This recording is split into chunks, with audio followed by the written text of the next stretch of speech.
Hello बच्चों, welcome to trending tutor. स्वागत है आपका एक बार फिर से ट्रेंडिंग ट्यूटर में। आई होप आप सबकी क्लासेस बहुत अच्छी चल रही होगी, तैयारी बहुत अच्छी कर रहे होगे आप।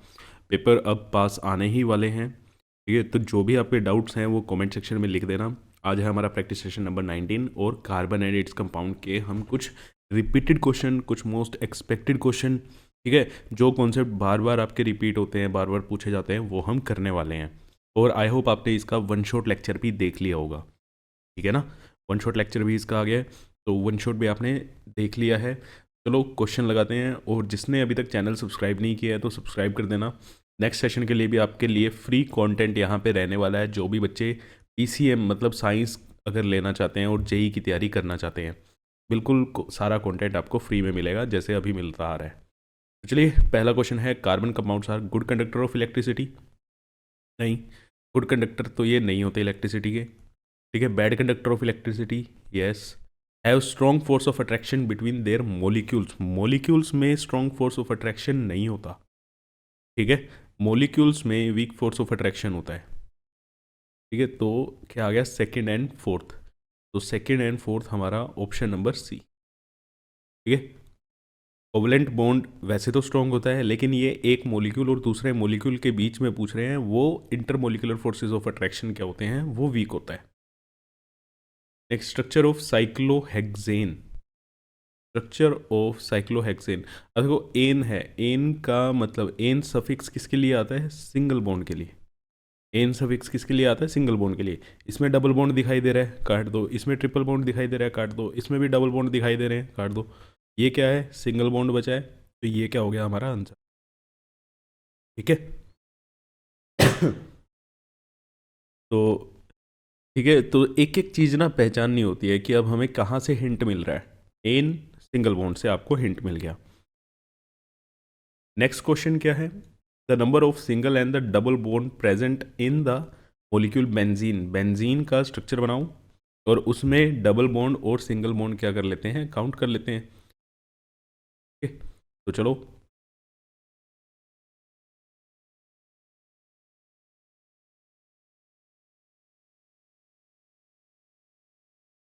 ये 6 कार्बन हो गए, और इन सबके साथ क्या लगा होता है, एक एक हाइड्रोजन।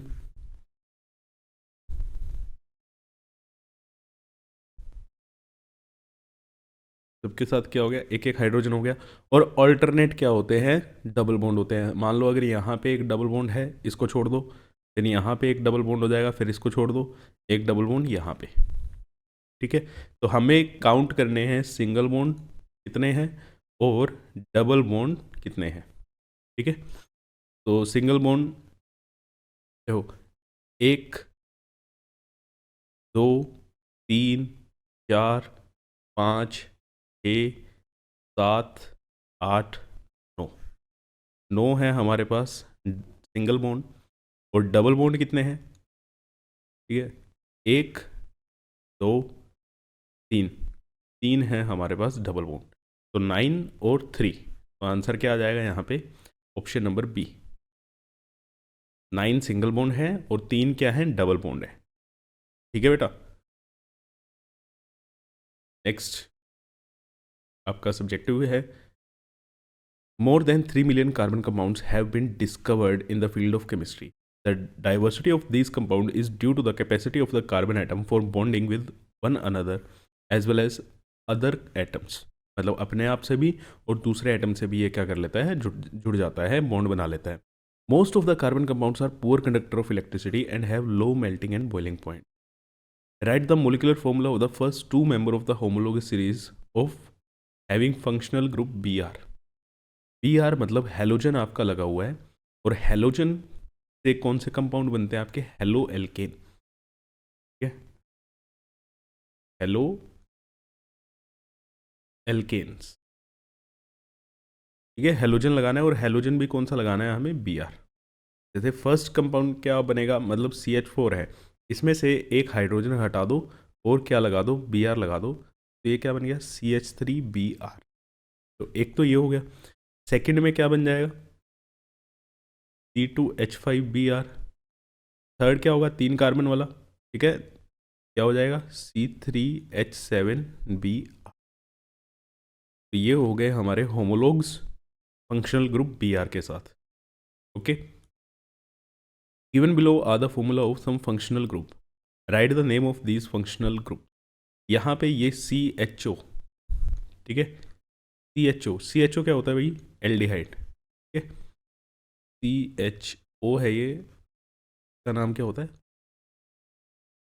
एल्डिहाइड। तो यहाँ पे एल्डिहाइड फंक्शनल ग्रुप हो गया, और दोनों साइड ये R और ये फंक्शनल ग्रुप क्या होता है? CO। तो ऐसे भी लिखा आ जाएगा। ठीक है, ध्यान रखना, कई बार इसको कार्बन मोनोऑक्साइड वगैरह मत कर देना, कई बच्चे जल्दबाजी में कर देते हैं, पहचान नहीं पाते, क्योंकि डबल बॉन्ड के साथ तो आपको पता होता है, लेकिन ऐसे लिख के आ जाए तो आप कंफ्यूज हो जाते हो। बहुत बच्चे इसमें कंफ्यूज हो जाते हैं। तो ये ग्रुप कौन सा होता है हमारा? कीटोन। ये ग्रुप कौन सा होता है? कीटोन। ठीक है, नेक्स्ट है, would be observed by adding 5% alkaline potassium permanganate drop by drop to some warm ethanol taken in a test tube. Ethanol में अगर आप पोटेशियम पर मैग्नेट डाल देते हो तो क्या होगा?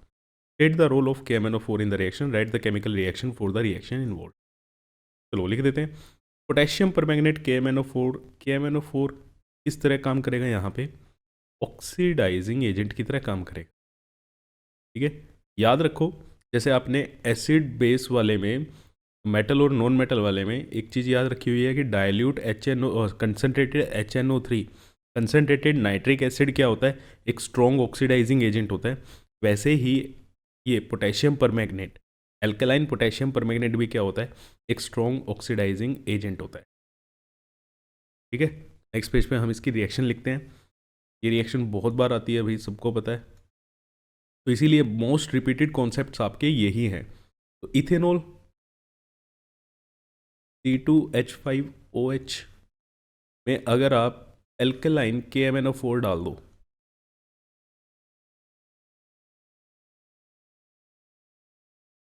उसको हीट कर दो, तो एल्केलाइन KMnO4 क्या होता है? स्ट्रॉन्ग ऑक्सीडाइजिंग एजेंट होता है। तो स्ट्रॉन्ग ऑक्सीडाइजिंग एजेंट इसको क्या कर देगा भाई?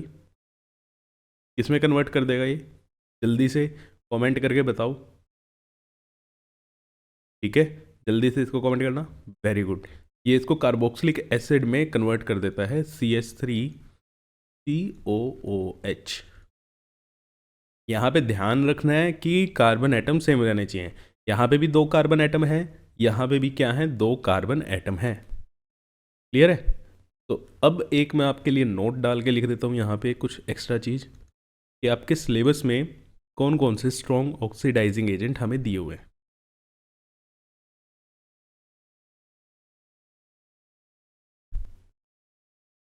स्ट्रॉन्ग ऑक्सीडाइजिंग एजेंट हमारे कौन से हैं?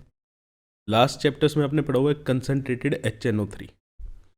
जब मेटल्स की डाइल्यूट एसिड के साथ रिएक्शन कराते हैं तो वहाँ पे हाइड्रोजन गैस रिलीज होती है, लेकिन अगर हम HNO3 यूज़ करते हैं तो वहाँ पे हाइड्रोजन गैस रिलीज नहीं होती, वहाँ पे क्या बन जाता है? वाटर बन जाता है, क्योंकि HNO3 एक स्ट्रॉन्ग ऑक्सीडाइजिंग एजेंट है, वो हाइड्रोजन को वाटर में कन्वर्ट कर देता है, ऑक्सीडाइज कर देता है।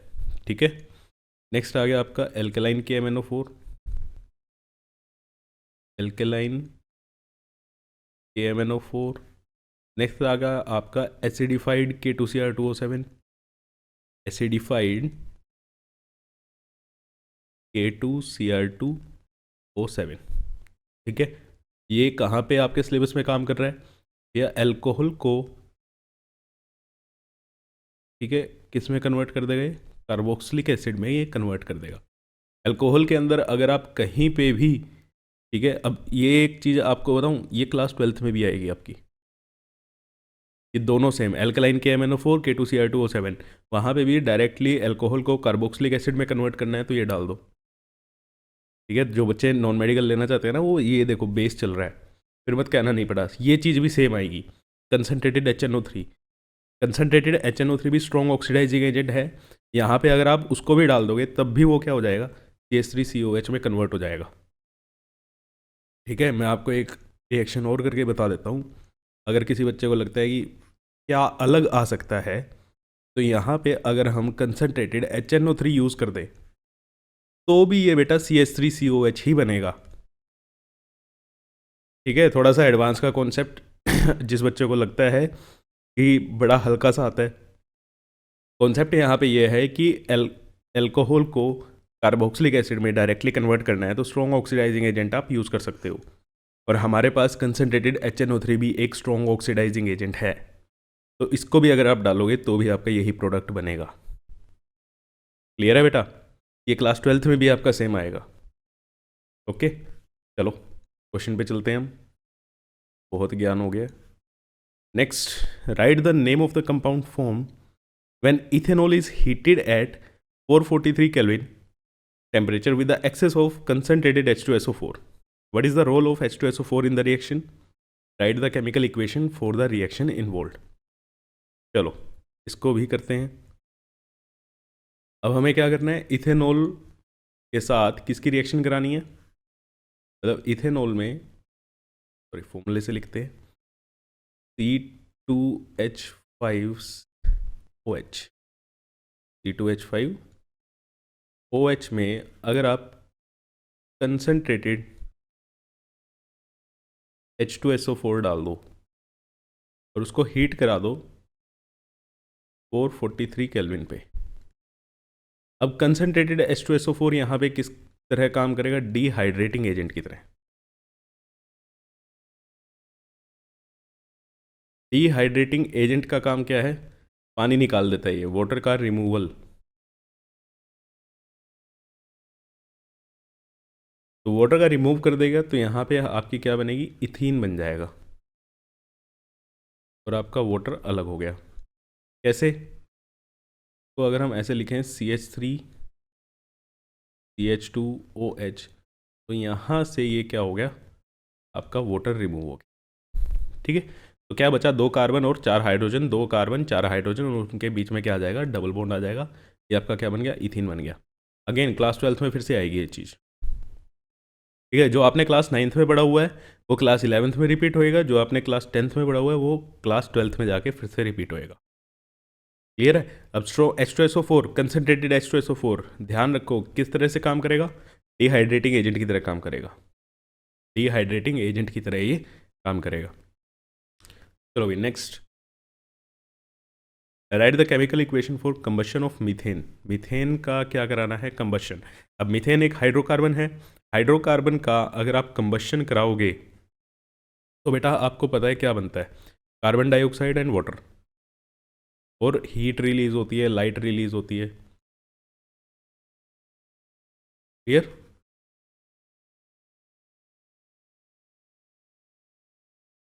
Combustion of methane, methane CH4 plus, combustion मतलब O2 के साथ रिएक्शन, ऑक्सीजन के साथ आपने क्या करना है, बर्न करना है। तो क्या मिलेगा आपको, कार्बन डाइऑक्साइड प्लस वाटर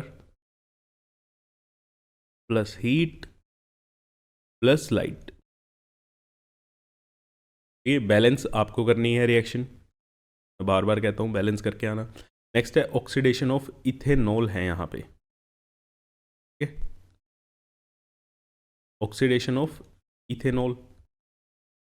अब ऑक्सीडेशन में क्या होगा,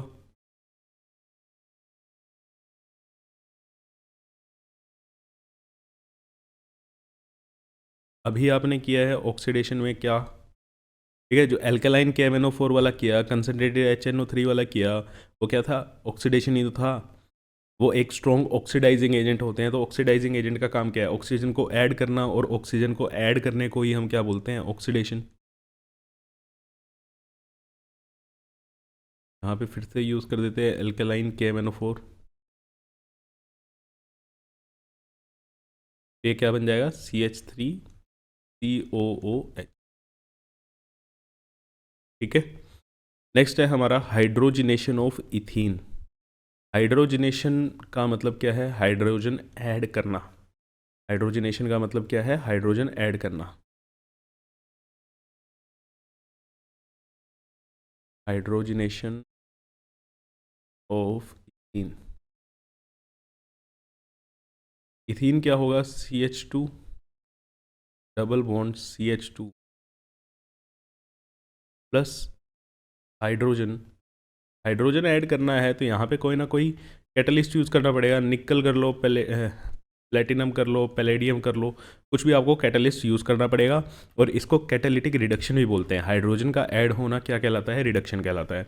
अब ये होता कैसे है? यहाँ पे एक बॉन्ड टूटेगा, एक हाइड्रोजन इसके पास आ जाएगी, एक हाइड्रोजन इसके पास आ जाएगी, ठीक है। तो ये क्या बन जाएगा? CH3 सिंगल बॉन्ड CH3, ठीक है। अनसैचुरेटेड हाइड्रोकार्बन से सैचुरेटेड हाइड्रोकार्बन आपका क्या हो गया? बन गया ये, ठीक है। अनसैचुरेटेड से क्या बन गया? सैचुरेटेड हाइड्रोकार्बन आपका बन गया। जो आपने प्रोसेस पढ़ी हुई है वेजिटेबल ऑयल वाली, ठीक है, ओके। तो वही चीज़ है। इस चीज़ को क्या बोला जाता है? हाइड्रोजन का एडिशन ऑफ हाइड्रोजन क्या होता है? एडिशन ऑफ हाइड्रोजन क्या होता है बेटा? रिडक्शन। क्या होता है? रिडक्शन। अब ये रिडक्शन, ये क्या काम कर रहे हैं यहाँ पे सारे के सारे? ये एक कैटलिस्ट की तरह काम कर रहे हैं, पॉजिटिव कैटलिस्ट। तो कैटलिस्ट की प्रेजेंस में आप रिडक्शन करा रहे हैं, तो इसको ऑल्सो नोन एज, इस हाइड्रोजनेशन को हम क्या बोलते हैं? कैटालिटिक रिडक्शन भी बोला जाता है।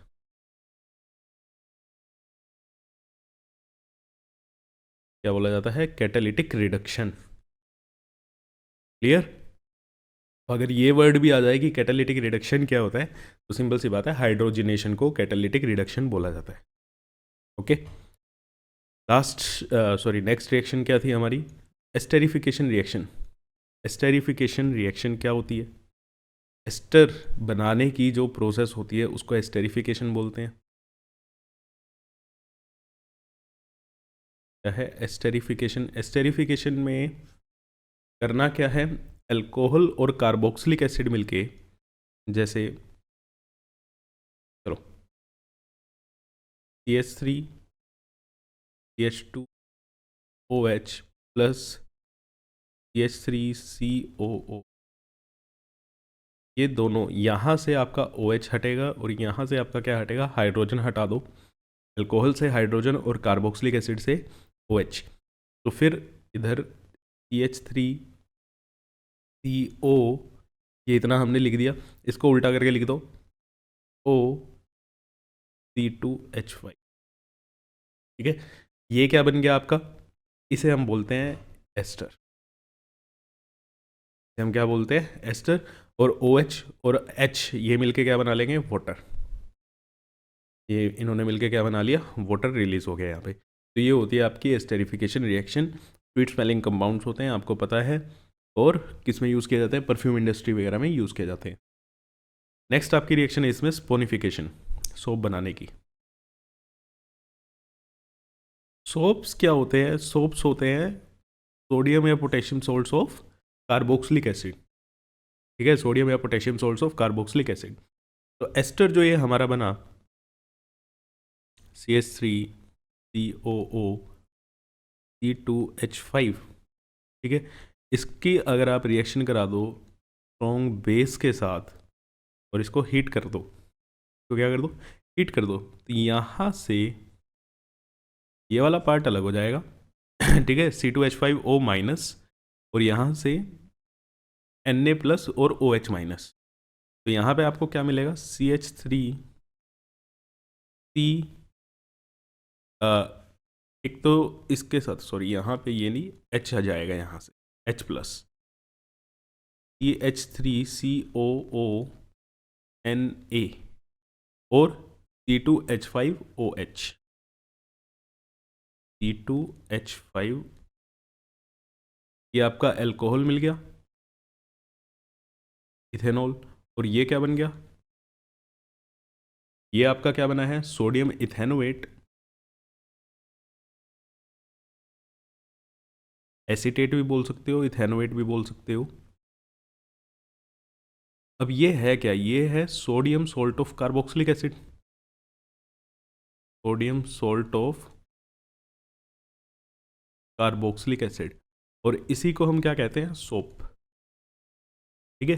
वैसे जो हम सोप्स यूज़ करते हैं उसमें कार्बन की बहुत लंबी चेन होती है, ठीक है ना, उसमें कार्बन की बहुत लंबी चेन होती है, C17H35COONA होता तो बेसिकली वो भी सोडियम सोल्ट है कार्बोक्सिलिक एसिड का, लेकिन उसमें कार्बोक्सिलिक एसिड में कार्बन कितने हैं? देखो 17 कार्बन 18, ठीक है, इतना होता है। अब दूसरी इंपॉर्टेंट चीज़, कई बच्चे इसको मान लेते हैं कि ये एस्टेरिफिकेशन का उल्टा है। कई बार आपसे पूछा जाता है असर्शन रीजनिंग में, क्या स्पोनिफिकेशन एस्टेरिफिकेशन का ऑपोजिट है, उल्टी रिएक्शन है? जैसे चैप्टर नंबर 1 में कॉम्बिनेशन और डीकम्पोजिशन रिएक्शन को हम बोलते हैं कि कॉम्बिनेशन में दो रिएक्टेंट जुड़ के एक प्रोडक्ट बनाते हैं और डीकम्पोजिशन में एक प्रोडक्ट दो रिएक्टेंट में टूट जाता है, वो उसका उल्टा होता है। लेकिन यहाँ पे आपके सामने स्क्रीन पे दोनों रिएक्शन लिखी हुई हैं, स्टेरिफिकेशन भी और स्पोनिफिकेशन भी। क्या उल्टा हो रहा है आप खुद देखो। अगर यहाँ पे अल्कोहल और कार्बोक्सिलिक एसिड बन के एस्टर बना रहे हैं, तो यहाँ पे जो ये एस्टर है, क्या वो अल्कोहल और कार्बोक्सिलिक एसिड में टूट रहा है? नहीं, अल्कोहल तो बन रहा है लेकिन कार्बोक्सिलिक एसिड नहीं बन रहा। यहाँ पे कार्बोक्सिलिक एसिड का सोल्ट बन रहा है। क्या बन रहा है बेटा? सोल्ट बन रहा है। ठीक है, तो ये इसका रिवर्स नहीं होती है, एक चीज़ ये भी ध्यान रखो। Next, define homologous series. तो होमोलोगस सीरीज जो ये लिखी हुई है आपकी, a series of compound in which same functional group substitute for hydrogen in carbon chain. Carbon chain में से एक ही फंक्शनल ग्रुप आपका क्या चलता रहेगा, एक हाइड्रोजन हटा दो कार्बन चेन में से और उसकी जगह एक आप क्या लगा दो, फंक्शनल ग्रुप लगा दो, कोई भी आप लगा सकते हो। और जितने भी ऑर्गेनिक कंपाउंड्स होते हैं उन सब की प्रॉपर्टीज़ जो होती है वो उस फंक्शनल ग्रुप पे ही डिपेंड करती है। ठीक है, अगर फंक्शनल ग्रुप सेम है तो आपकी सबकी क्या होगी, केमिकल प्रॉपर्टीज सारी की सारी सेम रहेंगी। फिजिकल प्रॉपर्टीज चेंज हो सकती है, जैसे बॉइलिंग पॉइंट हो गया, मेल्टिंग पॉइंट हो गया। बॉइलिंग पॉइंट और मेल्टिंग पॉइंट मोलिकुलर मास के डायरेक्टली प्रोपोर्शनल होता है। ठीक है, मैं यहाँ पे लिख देता हूँ, जो बॉइलिंग पॉइंट है वो डायरेक्टली प्रोपोर्शनल होता है मोलिकुलर मास के। और ये बॉइलिंग पॉइंट, मेल्टिंग पॉइंट जो होते हैं ये आपकी फिजिकल प्रॉपर्टीज़ होती है। ये कौन सी प्रॉपर्टीज़ हैं? Physical properties. तो देखो, फिजिकल प्रॉपर्टीज़ तो मास पे डिपेंड कर जाएगी, बट केमिकल प्रॉपर्टीज़ जो होती हैं वो सारी की सारी फंक्शनल ग्रुप पे डिपेंड करती हैं। फंक्शनल ग्रुप से क्या डिसाइड होंगी? Chemical properties. और अगर फंक्शनल ग्रुप सेम रहेगा तो उसकी केमिकल प्रॉपर्टीज़ भी क्या रहेंगी? सेम रहेंगी। ठीक है, नेक्स्ट है why is the melting and the boiling point of C4H8 is higher than C3H6 C2H4। अब ये सारे के सारे क्या हैं? होमोलोग हैं। देखो, ये सारे के सारे क्या हैं? होमोलोग ही तो हैं। अब कैसे पहचानोगे? सबसे पहला, कभी भी कोई होमोलोग है या नहीं है, होमोलोगस सीरीज़ का है या नहीं है, सबसे पहले उसके फंक्शनल ग्रुप चेक करो क्या सेम है या नहीं। अब ये सारे के सारे क्या है? एल्कीन है। ये सब के सब, तीनों के तीनों जो दिए हुए हैं ये एल्कीन दिए हुए हैं। तो इनकी अगर हम केमिकल प्रॉपर्टीज़ की बात करें तो बिल्कुल सेम रहेंगी, क्योंकि सारे ही क्या है? एल्कीन है। लेकिन यहाँ मेल्टिंग और बॉइलिंग पॉइंट की बात हो रही है, जो फिजिकल प्रॉपर्टी होती है, और वो किस पे डिपेंड करेगी? मोलिकुलर मास पे डिपेंड करेगी। तो सब में अगर कार्बन और हाइड्रोजन बढ़ते जा रहे हैं, मीन्स इसका बॉइलिंग पॉइंट और मोलिकुलर मास बढ़ता जा रहा है, और मोलिकुलर मास बढ़ता जा रहा है तो बॉइलिंग पॉइंट और मेल्टिंग पॉइंट भी क्या होएगा? इंक्रीज करेगा। ठीक है, तो ये रीज़न लिखा हुआ है, because melting point and boiling point increases with molecular mass. Molecular mass से क्या होता है? इंक्रीज कर जाता है। Next, why do we not see any gradation in the chemical properties of homologous compound. क्योंकि होमोलोगस कंपाउंड जो होते हैं उनकी केमिकल प्रॉपर्टी में हमें ग्रेडेशन, मतलब इंक्रीज होती हुई क्यों नहीं दिखाई देती? क्यों क्यों नहीं दिखाई देती? अभी हमने बात की, जो केमिकल प्रॉपर्टीज़ होती हैं वो फंक्शनल ग्रुप पे डिपेंड करती हैं, और होमोलोगस में, होमोलोगस सीरीज़ में या होमोलोग में फंक्शनल ग्रुप ही सेम रहता है। फंक्शनल ग्रुप चेंज ही नहीं हो रहा। तो फंक्शनल ग्रुप अगर चेंज नहीं हो रहा तो फिर उनकी केमिकल प्रॉपर्टीज़ कैसे चेंज होंगी? ठीक है, because chemical property of organic compound are solely determined by the functional group which remain same in the homologous series. जो होमोलोगस सीरीज में क्या रहता है? सेम रहता है। ठीक है, write the name and the structure of aldehyde and ketone with molecular mass this. अब ये क्वेश्चन मैं आना आपको बहुत बार करा चुका हूँ। ठीक है, अगर आपने मेरे प्रीवियस लेक्चर्स देखे हैं तो बहुत बार कर चुके हैं, तो ये मैं आपको होमवर्क दे देता हूँ। एल्डिहाइड कीटोन C3H6O, ये क्या है? कौन सा? अब जो बच्चे देखते आ रहे हैं मेरे लेक्चर उनको पता है, फंक्शनल आइसोमर की बात हो रही है यहाँ पे। ठीक है, और ये इथेनॉल वाला फिर से वही रिएक्शन है 443 केल्विन पे। अगर आप कंसनट्रेटेड सल्फ्यूरिक एसिड के साथ क्या करते हो? रिएक्ट करते हो। Also state the role played by the concentrated sulphuric acid in the reaction. और फिर जो वो कंपाउंड बनेगा इथीन, उसका इलेक्ट्रॉन डॉट स्ट्रक्चर, ये प्रीवियस ईयर का 2024 का क्वेश्चन है, बहुत बार मैं आपको ये क्वेश्चन करा चुका हूँ, इसलिए ये आपका होमवर्क हो जाएगा। हम चलते हैं नेक्स्ट क्वेश्चन पे। Carbon prefer to share its valence electron with other atom of the carbon और the atom of the other element rather than gaining और losing valence electron in order to attain noble gas configuration. तो simple सी बात है, carbon covalent compound क्यों बनाता है, ionic compound क्यों नहीं बनाता? ठीक है, तो carbon Nobel gas configuration achieve करने के लिए ना तो वो C4- बनाता है, ना ही वो C4+ बनाता है। दोनों में ही क्या प्रॉब्लम है, यहाँ पे अगर आप 4 इलेक्ट्रॉन गेन करा दोगे तो एक तो छोटा साइज है, आउटर मोस्ट शेल में क्या हो जाएंगे, 8 इलेक्ट्रॉन हो जाएंगे, रिपल्शन बहुत ज़्यादा बढ़ जाएगी, न्यूक्लियस के लिए वो बहुत डिफिकल्ट हो जाता है उनको होल्ड करके रखना। 10 इलेक्ट्रॉन को होल्ड करके कैसे रखेगा? अगर लूज कराओगे C4- बनेगा, भैया 1 इलेक्ट्रॉन निकालने में ही हालत ख़राब हो जाती है, बहुत ज़्यादा एनर्जी चाहिए। ठीक है, और 4 इलेक्ट्रॉन निकालने तो बहुत ज़्यादा मुश्किल हो जाएंगी, आयनाइजेशन एनर्जी बोला जाता है इसको। इलेक्ट्रॉन निकालने के लिए जो एनर्जी चाहिए होती है वो आयनाइजेशन एनर्जी चाहिए होती है, तो वो बहुत ज़्यादा हो जाती है। और फिर क्या बचेगा, 4 इसमें न्यूक्लियस को 2 इलेक्ट्रॉन होल्ड करना, वो भी क्या रहेगा, अनस्टेबल रहेगा। इसीलिए कार्बन क्या प्रेफर करता है, शेयरिंग प्रेफर करता है। ठीक है, तो कार्बन शेयर करना ज़्यादा प्रेफर करता है, और शेयर करने से कौन से कंपाउंड बनते हैं, कोवलेंट कंपाउंड्स आपके बनते हैं। चलो, draw the electron dot structure of ethyne. Ethyne का इलेक्ट्रॉन डॉट स्ट्रक्चर आपको बनाना है। इथाइन क्या होगा, ट्रिपल बॉन्ड होगा, कार्बन कार्बन में इथ के लिए 2 कार्बन, आइन के लिए ट्रिपल बॉन्ड। अब 2 कार्बन, 1 हाइड्रोजन इधर, 1 हाइड्रोजन आपका इधर। ठीक है, ये तो हमने बॉन्ड लाइन बना दिया, बॉन्ड लाइन भी नहीं बनाया, कंडेंस्ड आपने बना दिया। अब इसका हमें बनाना है इलेक्ट्रॉन डॉट स्ट्रक्चर। लो जी, एक कार्बन, 1 2 3, दूसरा कार्बन 1 2 3, ट्रिपल बॉन्ड के लिए 3 3 ये हो गए, एक इधर और एक इधर। ठीक है, हाइड्रोजन एक इधर है, हाइड्रोजन, ये हाइड्रोजन का हो गया, और एक इस वाले हाइड्रोजन का एक बॉन्ड ये हो गया। तो पहले हाइड्रोजन का कंप्लीट कर दूं, ये हाइड्रोजन का कंप्लीट हो गया, और फिर कार्बन का कंप्लीट कर देते हैं, इस वाले कार्बन का।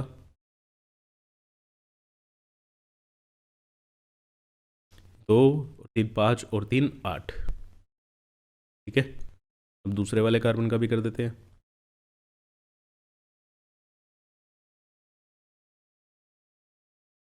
ये लो, ये हो गया हमारा दूसरे वाले कार्बन का कंप्लीट, ऑक्टेट हमने कंप्लीट कर दिया। Clear? List the two difference between the properties exhibited by covalent compound and ionic compound. Covalent compound और आयनिक कंपाउंड में क्या क्या डिफरेंस होता है? ठीक है, तो पहली बात तो अभी हमने चलो, इनका जो होता है low melting point and boiling point होता है। इनका मेल्टिंग पॉइंट और बॉइलिंग पॉइंट क्या होता है, हाई होता है। ठीक है, क्योंकि इनमें स्ट्रॉन्ग अट्रैक्शन होती है, क्या होती है, स्ट्रॉन्ग फोर्सेस ऑफ अट्रैक्शन इसमें होती है। दूसरी बात, ये इलेक्ट्रिसिटी नहीं कंडक्ट कराते, डू नॉट कंडक्ट इलेक्ट्रिसिटी।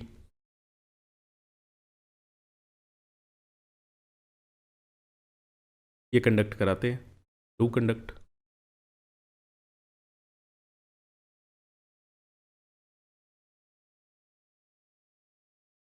तो ये चीज़ आप लिख सकते हो, दो डिफरेंस। ये किसी भी स्टेट में नहीं कराएंगे, एक्व स्टेट में भी नहीं और मोल्टन स्टेट में भी नहीं, क्योंकि इनके पास फ्री इलेक्ट्रॉन नहीं होते। इलेक्ट्रिसिटी कंडक्ट कराने के लिए आपके पास क्या होने चाहिए, फ्री इलेक्ट्रॉन्स होने चाहिए। ठीक है, चलो डिफाइन आइसोमेरिज्म। अब ये क्या होता है, आइसोमेरिज्म क्या होता है, draw all possible structure of butane. Butane क्या होता है बेटा, 4 कार्बन। डिफाइन आपके लिए छोड़ रहा हूँ मैं, यहाँ पे क्या होंगे, 4 कार्बन, और ये हमारे हाइड्रोजन, और यहाँ पे 3 आएगा। अब ऑल पॉसिबल आइसोमर, एक तो यही होगा जो आपका नॉर्मल है, एक क्या बन सकता है, आप कार्बन चेन की लेंथ क्या कर दो, छोटी कर दो।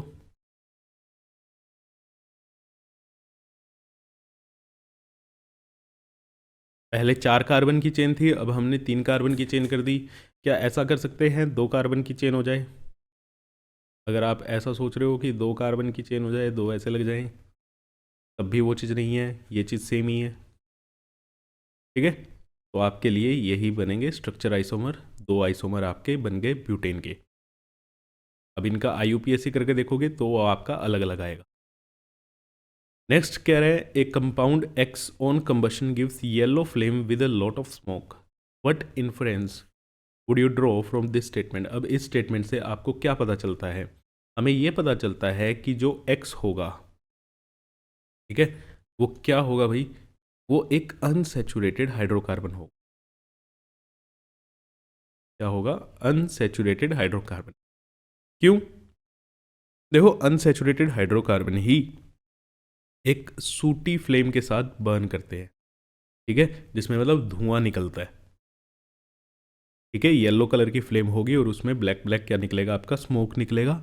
वो जो भी जलेगा ना, वो अनसैचुरेटेड हाइड्रोकार्बन होगा। क्लियर है? जैसे आपने घर में, मंदिर में भी आपने क्या करा होगा बेटा, आपने पूजा की होगी, जोत जलाई होगी, तो उसमें से भी कहीं येलो फ्लेम निकलती है और ब्लैक कलर का सूटी स्मोक निकलता है। वो क्या है? अनसैचुरेटेड हाइड्रोकार्बन आपका बर्न हो रहा है। और घर में वहीं पे अगर आप किचन में गैस का यूज़ कर रहे हो, है ना, वहाँ पे जो फ्लेम होती है वो आपकी ब्लू कलर की होती है। वहाँ पे आपका सैचुरेटेड हाइड्रोकार्बन क्या हो रहा होता है? बर्न हो रहा होता है। क्लियर है? समझ आ गया? चलो। State the role of alkaline KMnO4 in the reaction of conversion of alcohol to carboxylic acid, एक strong oxidizing agent। आज आपको स्ट्रॉन्ग ऑक्सीडाइजिंग एजेंट क्या होते हैं वो भी पता लग गए, कितने हैं आपके सिलेबस में वो भी आपको पता लग गए। ठीक है, तो ये थे। अब यही कॉन्सेप्ट ना आप जितने मर्जी सैम्पल पेपर लगा लो, जितनी बार PYQ कर लो, आपको यही चीज़ें रिपीट होती हुई दिखाई देंगी। तो इससे ज़्यादा क्या होगा, नोमेनक्लेचर के आपके क्वेश्चन आएंगे 1-2 नंबर में। मेजर आपके जो क्वेश्चन रहेंगे उनमें यही कॉन्सेप्ट्स आपके क्या होंगे? रिपीट होंगे। ठीक है, तो आज के लिए इतना ही। मिलते हैं आपसे नेक्स्ट सेशन में, और तब तक के लिए पढ़ाई अच्छे से करते रहो। और कोई भी अगर डाउट है, किसी भी चीज़ में दिक्कत आ रही है तैयारी करने में, तो कमेंट करके लिख दो, हम आपकी वो प्रॉब्लम सोल्व करेंगे। Thank you.